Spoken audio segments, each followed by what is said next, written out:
of the morning. So Professor Todorov from Northeastern University in Boston will talk about coherent functors, cluster categories, and higher preprojective decomposition. The floor is yours. First of all, thank you all who stayed here for the last talk. Thank you organizers for organizing this really nice conference that I had the chance to learn a lot.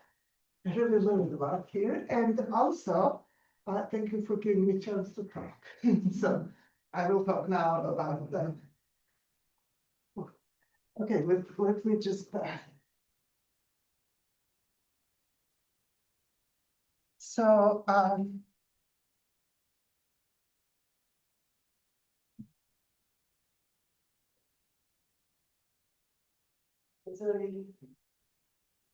will be talking about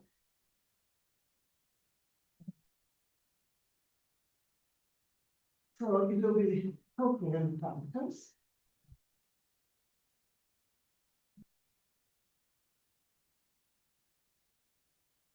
Cluster categories. And I will talk about the K cluster categories. And then in this K, it will be also higher preprojective algebras.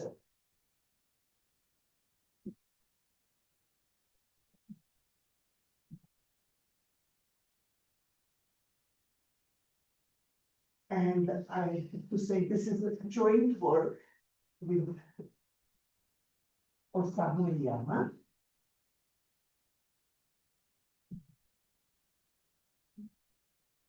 And Anderson.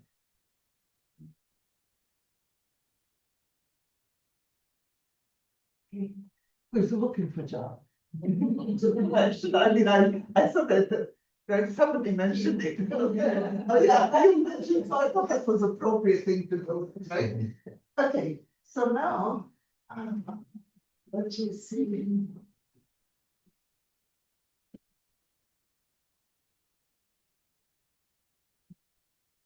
Okay, so there'll be some.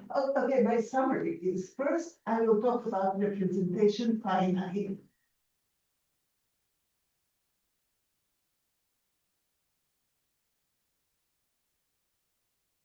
Finite quivers and after that everything else.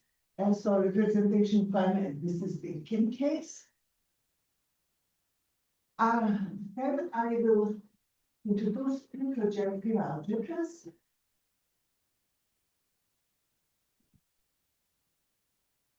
Then I want to go to infinite representation time.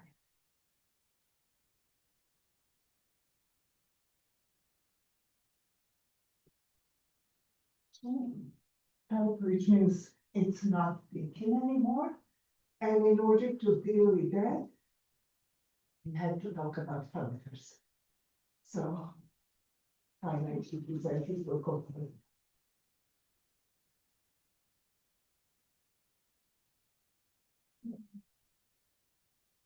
And we talk about preprojective structures on categories, on certain categories, not on all categories, just like preprojective algebras are on certain objects, certain categories.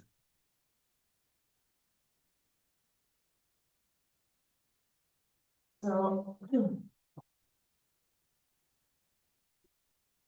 I guess what is to start with the presentation finite, it was already mentioned and mentioned in the previous talk and notation. So this is the standard notation, Q0, Q1, right? These are the vertices. So I always look at the finite, acyclic. So I will not look at the quiver like we had in the previous lecture. So it has to be acyclic, meaning we don't have that. Or something like that. And I will use K to be revealed. It can be Okay, so for what I talk today, I will be using algebraically closed field because I'll be talking about simply laced quivers. Okay, but tomorrow, most of you won't be here, but people who are here tomorrow, I will be talking also about not algebraically closed fields and about the quivers which correspond to, okay, which correspond to DC and so on. I'll mention this later. So anyway, here's my quiver, and now I want to mention the representations.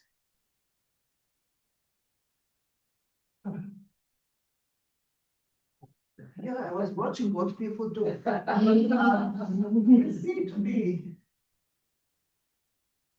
I see that's why people do so many times up and down. Yeah. Okay. Just be like exercising.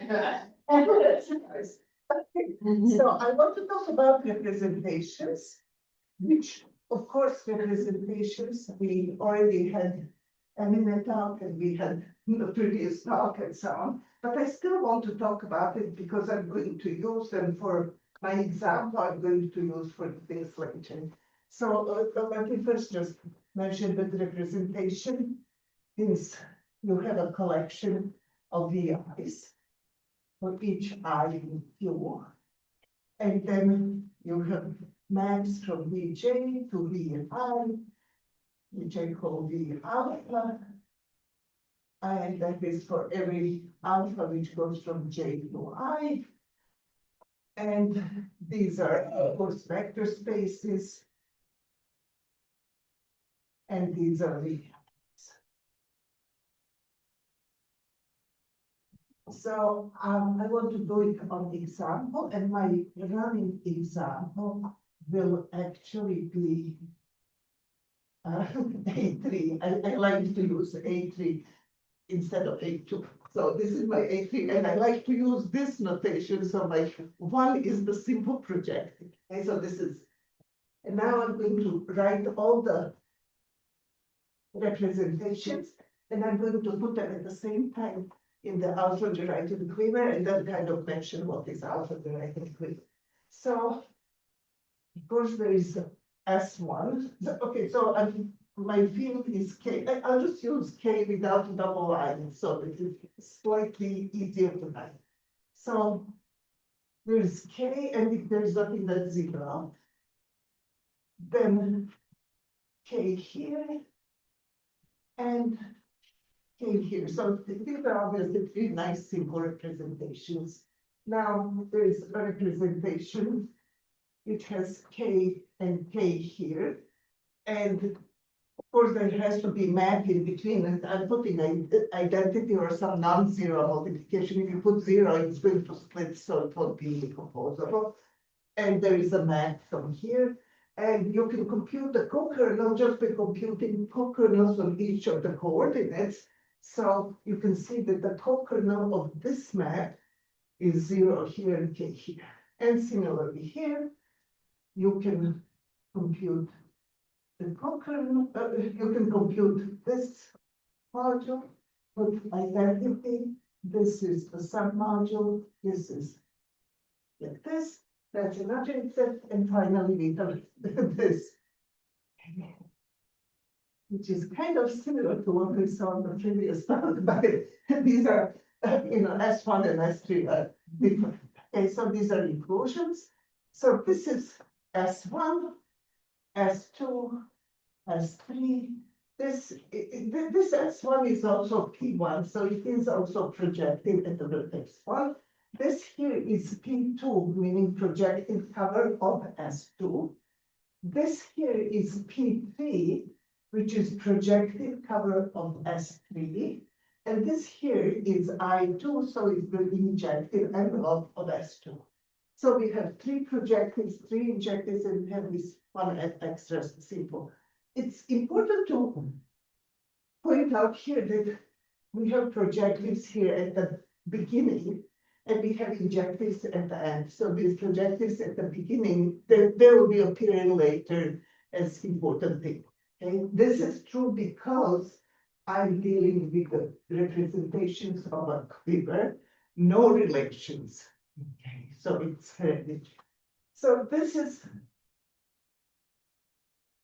what is called the Ausländerreiten.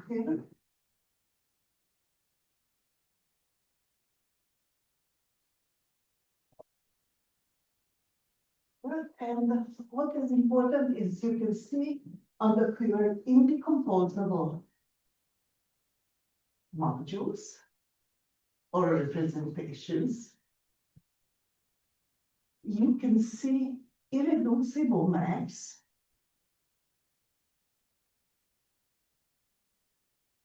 And you can see almost Q sequences.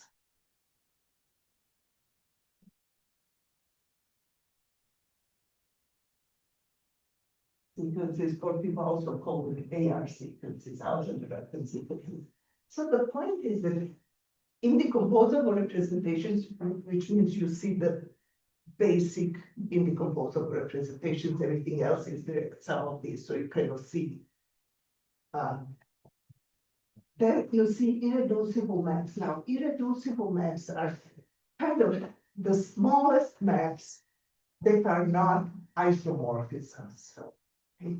Or there is another nice theorem, Ausländerreiten theorem, which says that in finite case, every homomorphism between two modules is a sum of compositions of irreducible maps. So irreducible maps are these fundamental maps that create all other maps in finite time. Okay?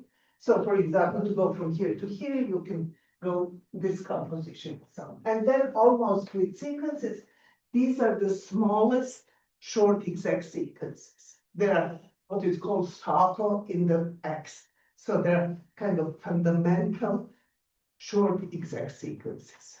Okay, so everything is in AR theory, you have fundamental representations, fundamental maps, and fundamental almost twin sequences. So I just wanted to point out that.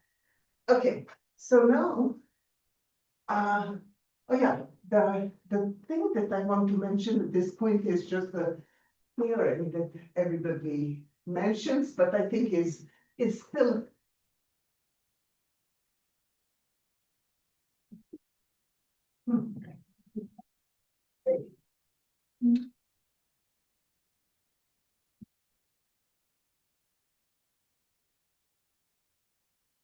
and that is people usually refer to as Gabriel. But I also like to add love and rebuild because the theorem says that if Q is acyclic finite,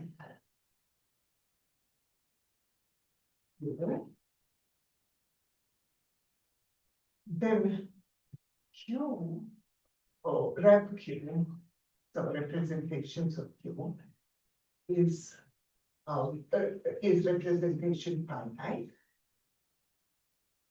Or maybe it's better to say that Q is representation finite, meaning rep Q has finite linear isomorphism classes of indecomposable modules. If and only if Q is thinking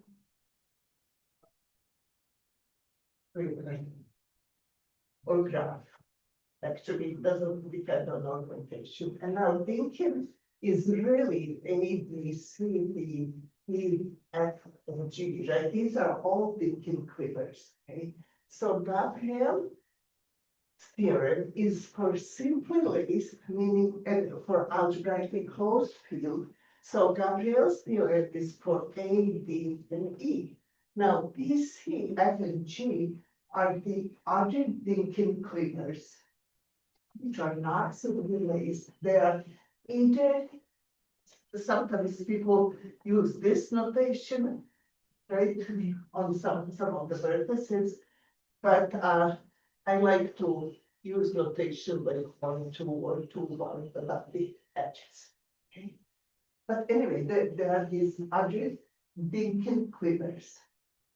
and the representations of these adjoint cleavers, which are not over a single field, but quite often you need to use two fields, like real numbers, complex numbers. Again, I will be talking about that tomorrow.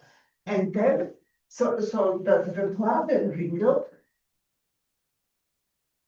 have the theorem which includes these also. And in that case, so that's the first part of the theorem, and the second part of the theorem is that there is a bijection between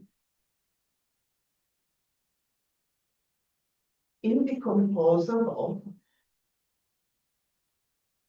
representations and rules, positive rules in the root system of the corresponding cleaver. So, I mean, if you do Lie algebras, right, here you always have these BCs and SNGs. I mean, there are these other, actually, it was mentioned few days ago, somebody actually mentioned, I think, B or C. So anyway, I think it is, in short, I think it is important to realize that there are other cleavers which are not just simply laced. And there is a beautiful theory about finite representation type and the representations over these other cleavers, which include B, C, F, G. I mean, you know, we're talking about Lie algebra and so on, and also people work on positive root systems. So that's, but now for today's talk, today, I will only use simply laced. So I won't talk about the valuations that you get on B, C, F, and G. I'll talk about that tomorrow. Okay, so about simply laced. Okay, now I mentioned representations, Hauser-Derivative cleaver, and Gabriel's Clark's theorem, Gabriel's theorem, which says that for thinking it's a finite representation. Now I need to talk about the derived. So I just want to emphasize this. So DB, oh, before that, let me just mention that let H be AQ, so this is not algebra of Q, then H is finite dimensional. Notice, because I assume that it's acyclic, so there are no these cycles which, you know, in which you would need to put relations. So H is finite dimensional, it's flat algebra, right? And H is hereditary. I X I is 0 for all I bigger than or equal to 2. So that is important, that is what frequency. Okay. And now I want to talk about the derived category of the mod H. So I will be using, I mean, the reason I put this here is just so that I don't write KQ all the time, that I can put H. And H, the letter H I chose so that you remember that it is hereditary. Okay.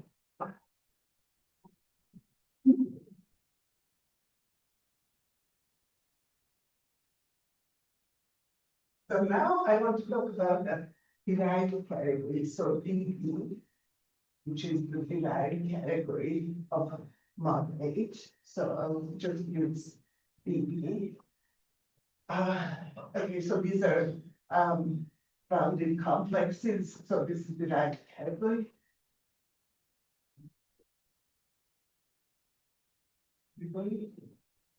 Bounded complex.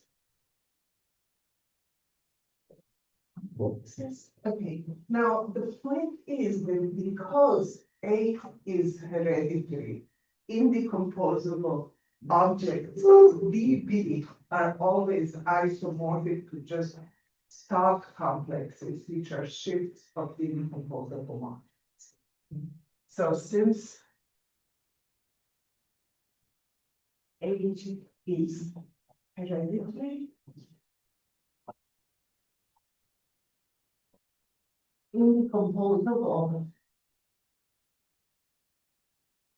objects in VB are of the form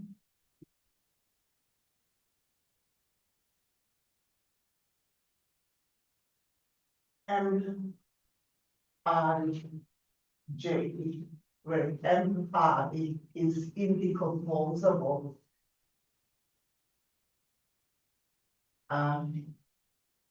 module, H module, and J is shifted in the right category. So also there are no, I mean, we saw again yesterday, or we saw that when algebra is not hereditary, then you really need to look at complexes.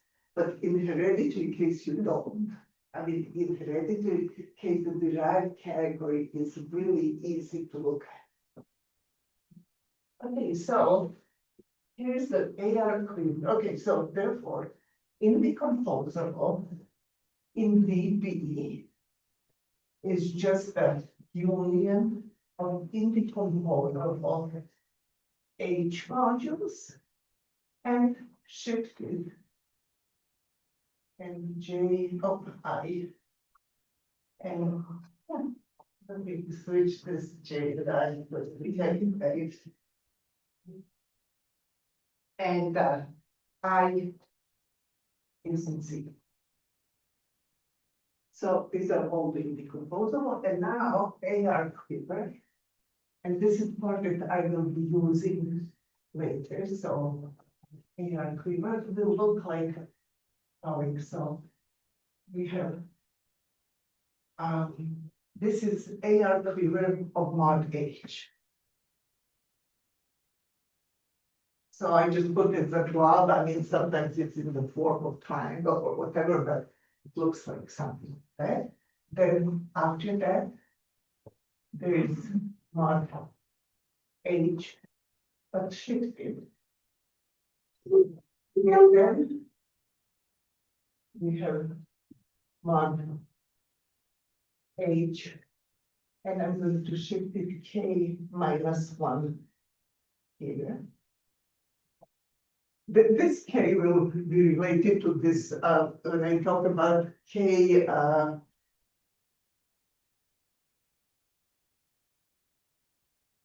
K cluster categories. So that's why it will be here K. Okay, and then the next one would be K and so on. H. K.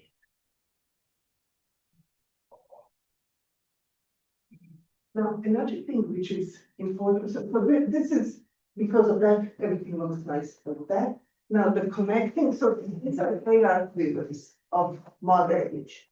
So this part looks just like that. This is just shifted, so all the maps and everything looks just like that, just shift, shift, shift. And so on.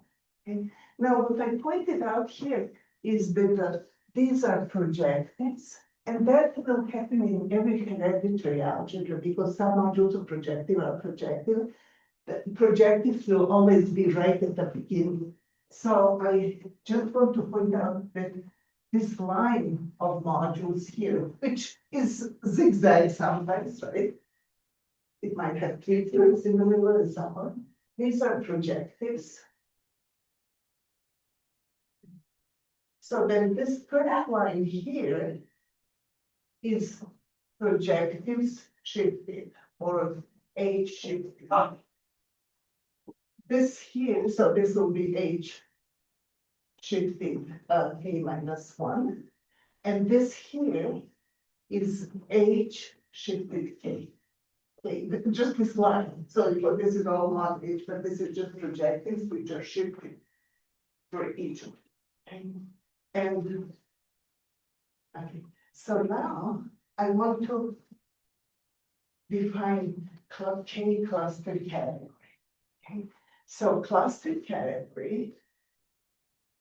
Again, this is the cluster category for acyclic cluster algebras. So there is anion cluster category, which is for other cluster algebras, but this is for acyclic cluster algebra. So cluster category is defined to be as being tau minus one shift. Okay, this is orbit category. And now tau minus, so this correspondence with sequences. This correspondence is actually functorial, and this is tau minus Ausleger right in translate. And this is tau minus. So whenever you have almost split sequence going from left hand to the right hand of almost split sequence, it is factorial in heredity, completely factorial in non-heredity. You have to mod out a bit, but it's also sort of almost factorial on appropriate categories. Okay? So it is, this is hereditary. This tau minus is extended beautifully by couples work to the derived category. So now, see, the tau minus just kind of takes you to the next stage, right? These are all monthly sequences. So now, if I look at this module here, then shift of that module will be somewhere here, or maybe flipped around. And then I have to take tau minus of this, which will be here. So that means that this module will be identified with this one. And similarly, this will be identified here, this will be identified here, and so on.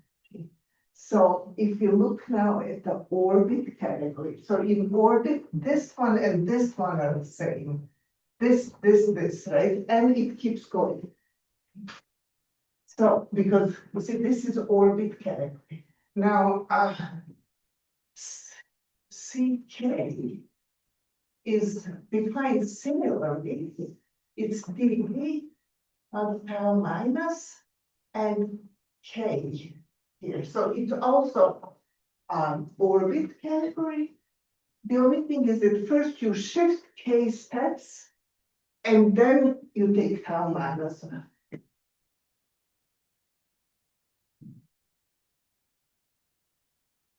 They can mess up my, you shift one, you get here.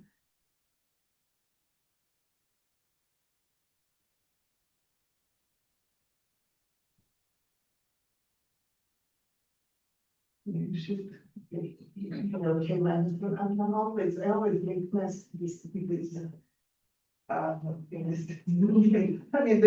the preprojective and this and that, but sometimes you add one, sometimes you subtract one. Okay, so you do appropriate shift and then the fundamental domain. So let me just write now this fundamental domain for this CK. It will be equal to, so let me first write that this is fundamental domain.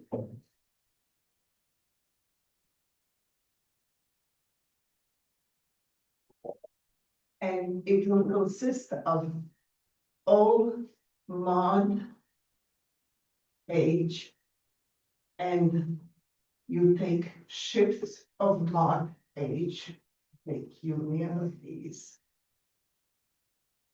And you take I going from 0, so you have to take this one up to K minus 1. And union H K. So fundamental domain will be all these objects, including this one. So it will have many objects in the derived category, and then shifted projective, but only these projective, but only that part projective. So the original cluster category was only up to here. And this is just K cluster category. There's just a little, I'm sorry about this K being one or not, adding one or not, because there's always disagreement about should we call K cluster category one which goes up to here or one which goes up to this. So, you know, it just, I'm just drawing. Okay, so this is the fundamental domain. And now I'm supposed to this job.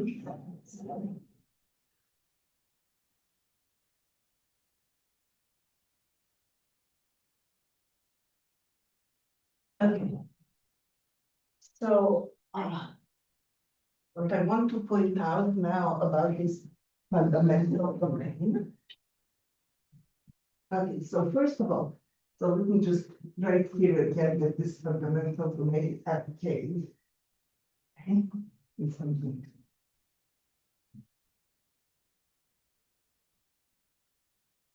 Now, if Q is big, so we are in representation of finite even, then we have N1 and N to be our indecomposable modules.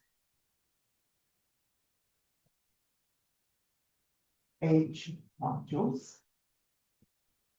And we take M to be the sum of these indecomposable modules. So it is Mj, where J goes from 1 to N.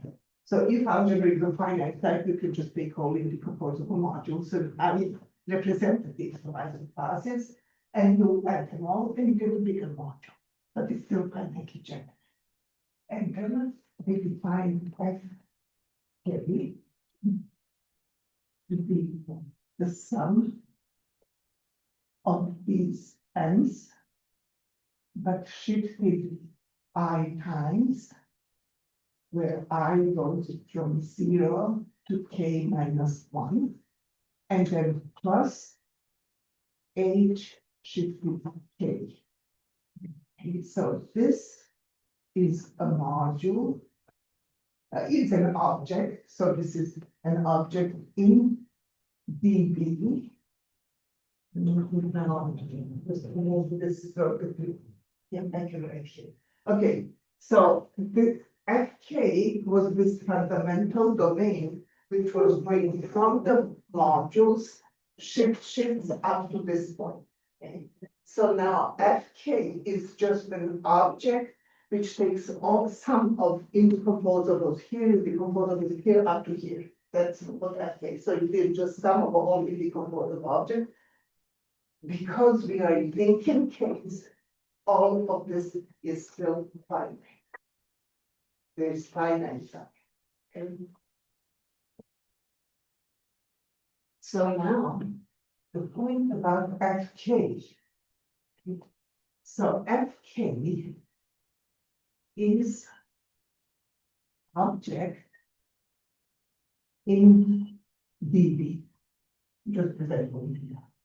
Now Fk is object in Fk, which was full. So this Fk, when I defined this fundamental domain, it was a full, this was full subcategory of dB.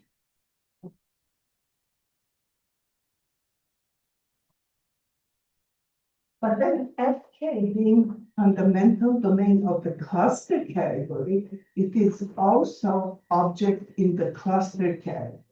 So Fk is object in the cluster category. So this kind of the main part now of the talk, okay? That this Fk, so this object which I defined as the fundamental domain of the cluster category, I can view it as a object in DB. I can view it as object in the full subcategory FK or as an object in CK. And now when you have objects, you look at endomorphism rings of those. So we can look at N over DB of FK. Now this will be actually the same as N in FK of FK, because this is full subcategory here, so it will be exactly the same. But if we look at N in the cluster category CK of FK, these are not the same. And that's the main point of this talk or this work. They're not the same. So the question is, how are these two endomorphism algebras related? And this is why we need preprojective algebras. So this one will be preprojective algebra of this one. Okay? But I cannot talk here about ordinary preprojective algebra because ordinary preprojective algebras are defined for hereditary algebras. Now, this is not hereditary. This is not hereditary. Okay, so I'm going first to recall definition of preprojective, classical preprojective algebras, and then higher preprojective algebras, and then I'll make the statement, I'll write the theorem about this. Okay, so the preprojective algebra.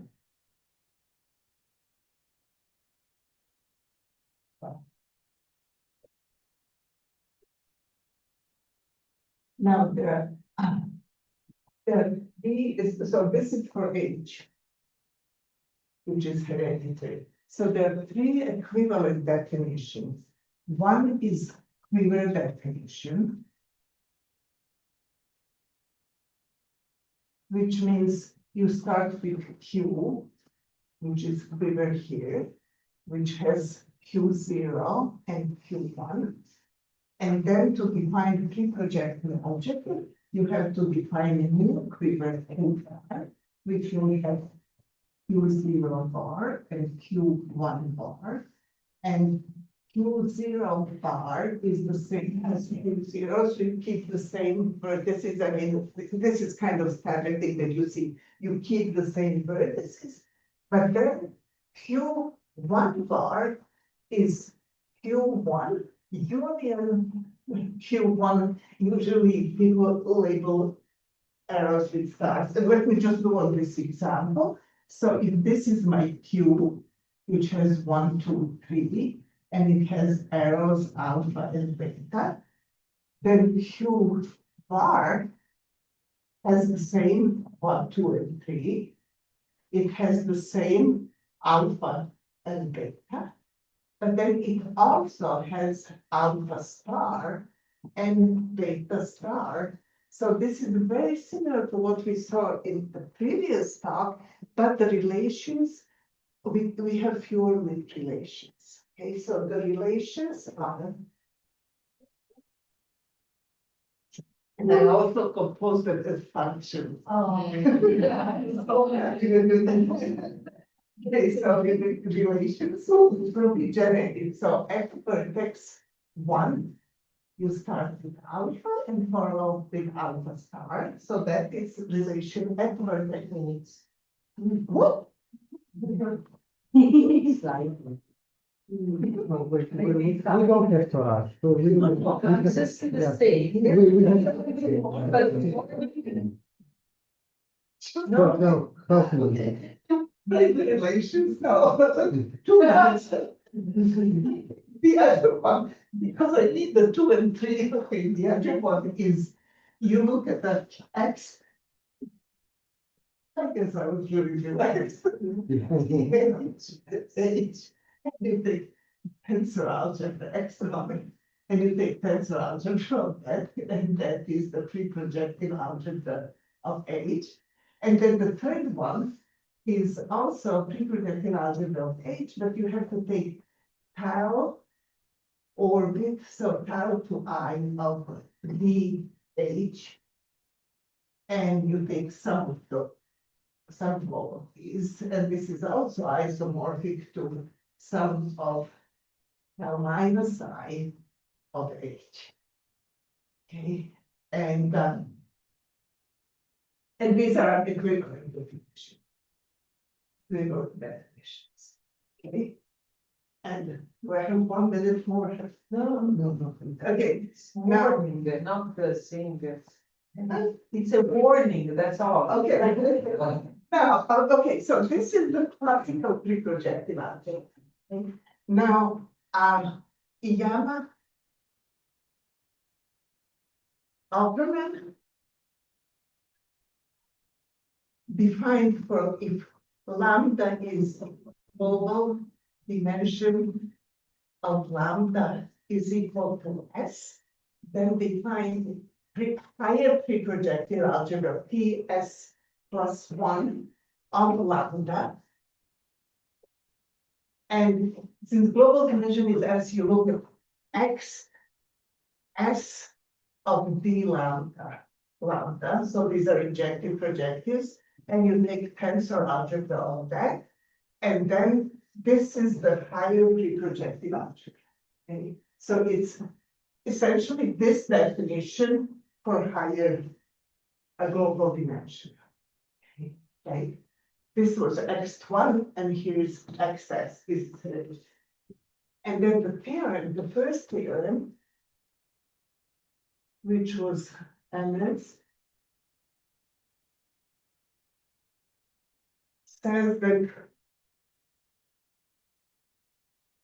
endomorphic, so with all the assumptions that I have over there, okay, it says that, you see, this is what I was saying, is we have fundamental domain, we have endomorphism over cluster category, the same fundamental domain, this is F, the same fundamental domain over Fk and relation between these two. So the theorem says, so the first part says that the global dimension of the n Fk over Fk, no, the dimension of F and Fk, yeah, over Fk is 3k minus 2. And second part is that the endomorphism algebra of Fk over the cluster category is the preprojective algebra in that sense of 3k minus 1 of the endomorphism algebra of Fk over Fk. So this is what I said over there, that they are related. And I have another minute. There's absolutely no rush. Yeah. There's no rush. There's no rush. Yeah. There's no rush. There's no rush. Please finish So- your talk slowly. Okay, the point that this Fk was a finite sum of objects in the derived category. Okay? And the reason it was finite sum is because we dealt with QD. So now if Q is not infinite, so now I want to talk about infinite representation.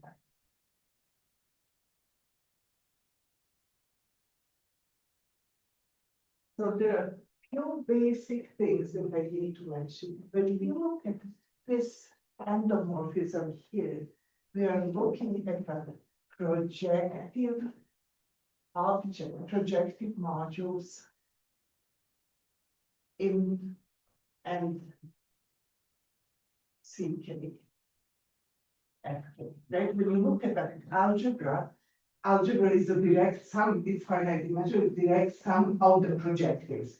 So, and this here is direct sum of the projectives, but the projectives here are of the form from over CK of FK into X, where X is the decomposer.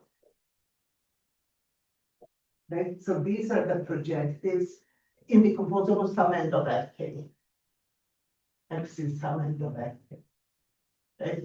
I mean, this is endomorphism, and you just look at the indecomposable summands of FK, you put it here, and these are the projective modules over this. Similarly, projective modules over here is our POM FK into X. These are projective over here. So these are projective here, and these are projective here. Okay? So now this theorem, I cannot, because if we have infinite representation type, I don't have no endomorphism objects.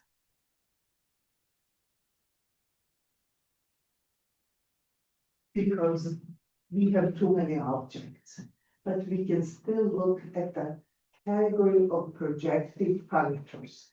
So instead of this first part, we look at category of projective functors, which go from Fk to N. So it's projective functors. But I should really write it this way, which are of the form POM CK blank X. So these are projective modules here because Fk is a finite number, finite module, so we can put it here, finite object. But in general, functor will look exactly like that. The only thing is you evaluate everything. So you don't have a finite thing to stick in there. And so this, we look at this category of projective functor. And that will be, again, -1. And here is category of projective functors. But now Fk. Like that. Okay, so this same theorem about the free, and of course on the category we have to define preprojective category, but everything so far was defined and proved in a functorial way. So it goes in a functorial way. And one more statement and then I'm stop. Yoneda Lerma says that a category, let me just call it, is equivalent to projective functors from the two sets. So projective functors, I can replace these projective functors here, so I have the categories, A is projective K -1 and so this is just after identification, but actually the essence is this. This is the main statement. It is endomorphism algebra is preprojective of this endomorphism algebra. The endomorphism algebras are the examples of projectives. The projectives look like that. And then Yoneda identifies projectives with the category. And then I think actually the paper soon will appear on arXiv and it will be stated this way.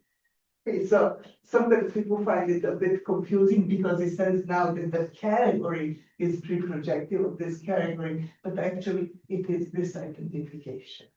And I'm sorry for going over there.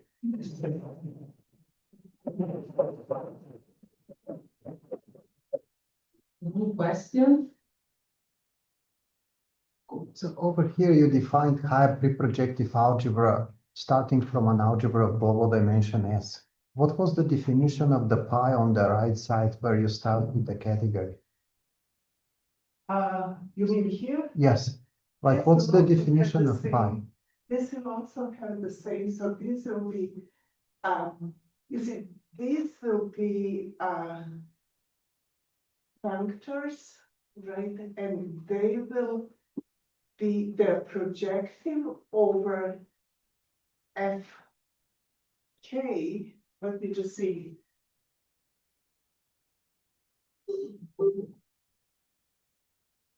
This is. Okay, endomorphism algebra. Yeah. So this category of these projectives as a subcategory of the functors. Okay, so if you look at this as a subcategory of the finitely presenting functors going from K to affiliation, then this category is this category has the projective relation between -2. So it's the same. I was asking what is the definition of the pi symbol? What is the definition of the pi symbol in case of categories? It is, okay, we have several definitions, okay. So the proof here, and okay, so the original one, you see, the proof of this theorem use this with, in ordinary hereditary, we have these three equivalents. In Iyama Alderman, this was the definition, but then they also have proposition that says that the projective, this S+1, is the sum of this tau orbit. But now it is higher tau orbit, it is higher algebraizing tau orbit. So to prove this, we look, well, actually, he started this. He shows that the projective functor, so the main step in this group was that the projective functor in CK, so in CKX, in CK, that there was a short exact sequence of in FK X, and then here was the dual of of X prime, also of FK. Okay, so and then that this was tau, higher tau, again, maybe I'm missing +1 -1 of that like X. So in short, what this statement here is that the projective in here was extension of the projective over the smaller algebra and injective over the smaller algebra, which is higher tau for that, which is exactly this part. That preprojective algebra is tau orbit of the projectives. But here is that the preprojective algebra is higher tau orbit of projectives. So this projective over the preprojective algebra is projective over the smaller algebra and tau orbit of that one. And that is the short exact sequence. And this you can see is purely functorial, and we use that to go into functors. Okay. More questions? Yes, This- so I take any relation, I look at the component of projected, that will give me a projective option. Yeah, yeah. So which is kind of interesting, that in hereditary, right, you take your projectives and you take, well, tau minus, and tau, yeah, so you take the orbit and you add them, and then Helmut Lansing gave so many talks about that, how when you add them, how you multiply them. It's not that obvious how you multiply them, right? Because this just says what is the structure as a, as objects. But then you have to be able to multiply them to get the algebra. And this is not completely obvious. I mean, you have to shift and then do, shift and then do. Okay? So now in this case, what happens is that instead of having this long sum of elements, in these cases, you only get two. You get your H and you get tau S of H, and you already hit the well, I should write them this way, H and tau minus of S of H, and you already hit the injected, so you actually have only two subheads. In hereditary case, we have this orbit. When you look at the orbit, you get many subheads. But in these cases, because these are kind of special algebras, they're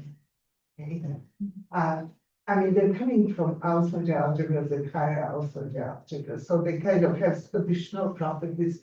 So that's like this orbit, which here might be bigger, consists of only two pieces, and the short exact sequence gives you exactly these pieces. Okay. More questions for the speaker? Okay, so I propose to thank the speaker again, but also to thank Emine and Milan for the beautiful organization.